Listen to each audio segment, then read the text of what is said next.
shkruan me Slumurrizi, të nderuar zoti McAllister dhe zoti Kribaum.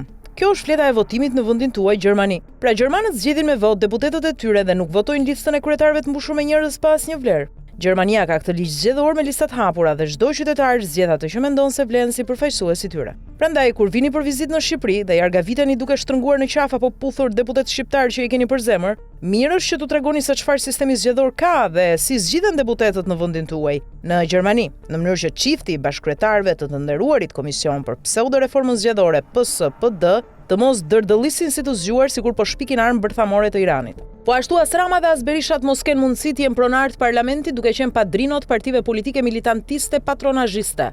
Sepse me listat hapura asnjëri dhe as tjetri nuk do të kishin rreth sofrës vëmie servil të përshtirë që i argaviten për të dalë në foto me ju. Madje zoti McAllister e di mirë se çfarë do të thotë vot me listat hapura, sepse e ka provuar vetë, edhe pse ish kancelarja Angela Merkel e kishte të preferuar apo të përkrahur, qytetarët gjerman nuk e votuan në vitin 2013 dhe prej 13 vitesh nuk është më deputet në Bundestag. Në vitin 2014 ai u fut në listën e mbyllur të partisë për të qenë eurodeputet sepse me listë hapur fitoi opingat e Merkelit. Prandaj dokrat dhe dënglat si parimor të mëdhenj apo lider të votuar mund t'u ashisni atyre që ju lëpihen për një foto.